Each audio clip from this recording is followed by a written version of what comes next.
Hi there, Steve Kaufman here. I finally went out and bought another version of iMovie since my previous one stopped working for me, and I got tired of not knowing which one of my videos would survive without crashing. Uh, Apple annoys me, to be honest. They have some very creative stuff, but I think the quality of a lot of their products leaves a lot to be desired. I hope someone else comes along and takes some of their products and makes it better and cheaper. Every time I have a problem, I have to phone and pay money for tech support. It really does annoy me. Um, yeah, I want to talk a little bit about what I consider to be one important aspect of language learning, and that is to stay relaxed. To stay relaxed. I was on a forum amongst English teachers, and they were talking about. Try and hide that light that's by my head there, anyways. Um, the importance of parasegmentals in teaching English pronunciation. What is a parasegmental? I mean, it's some term that refers to the fact that in the pronunciation of any language, including English, there's intonation, there's stress, there's sounds that carry on into the next word from the previous word. And we can try and define and explain all of these things, but the fact of the matter is, you have to listen. You have to listen very carefully in order to get these things. And I think the big thing in language learning is um, the new language. Anyone who's starting for the first time, a new language is different. It's different. It won't be easy. At first, it sounds strange. The sounds are strange. They sound like a blur. You think they're speaking too quickly. They're not. And the structure is different. And yet, some of the grammar concepts are really, there's not that many of them. You have to deal with nouns, with things. How do people describe things? Some languages have gender, others don't.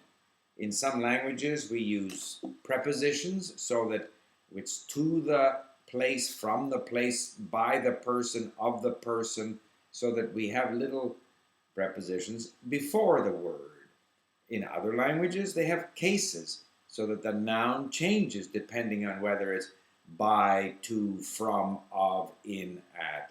And some languages have both prepositions and case endings. So, don't be surprised if you come to a language where the words change. Now, trying to remember all the prepositions and trying to remember all of the endings is very difficult, and it takes a long time, and it takes a lot of exposure. But you don't need a lot of detailed explanation. You have to figure out early on whether in this language the sort of key helper words come before the noun or after the noun. The same with verbs. I mean, in some languages like Japanese and Korean, a lot of things happen at the end of the noun. So, in order to, because, and so forth, these words don't appear, or therefore, they don't appear as separate words before the verb. They show up after the verb. And so you get used to finding them there. Some languages have complex tenses, like English. Other languages don't. Um, you know, you have to figure out how the adjectives and adverbs work.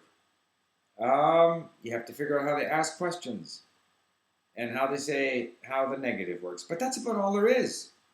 How do their nouns work?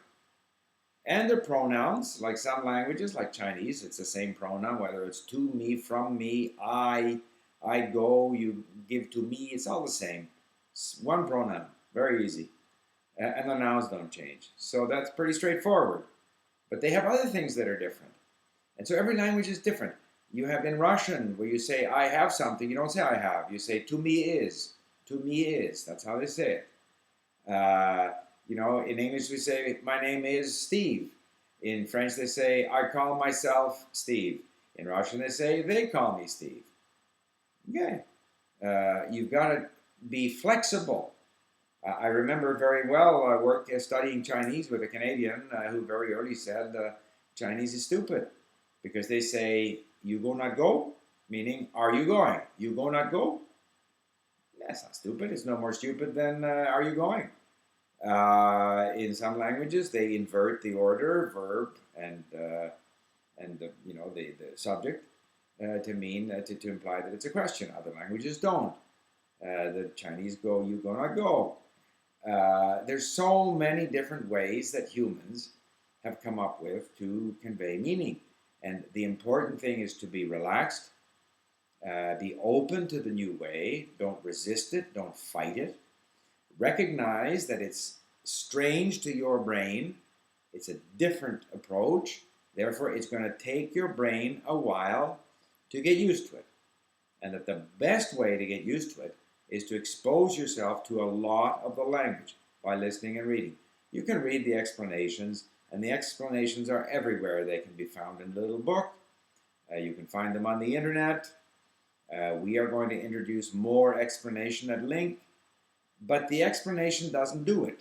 If it was merely a matter of explanation, all the people who study languages at school, where they get all these explanations, they would all leave school fluent in whatever language they're studying, but that's not the case.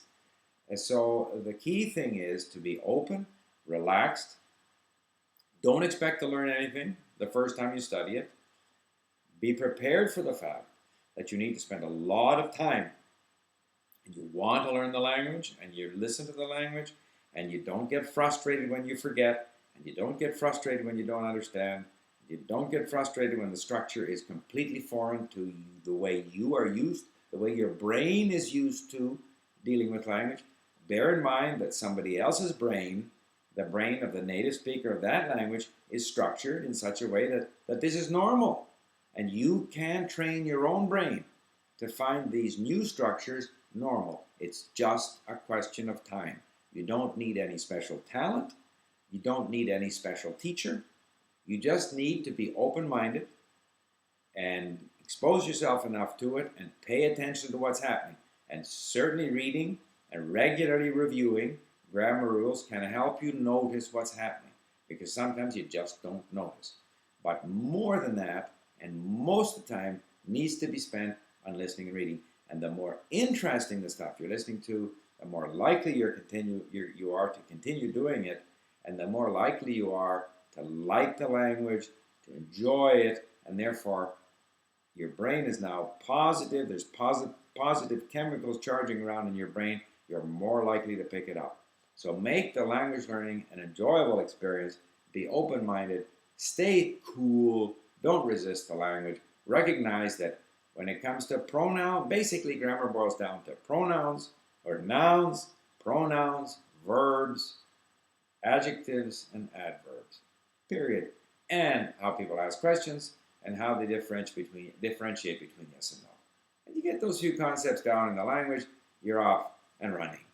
So there you have it. Just some very general advice for people who are starting into language learning. It really isn't all that difficult. Thank you.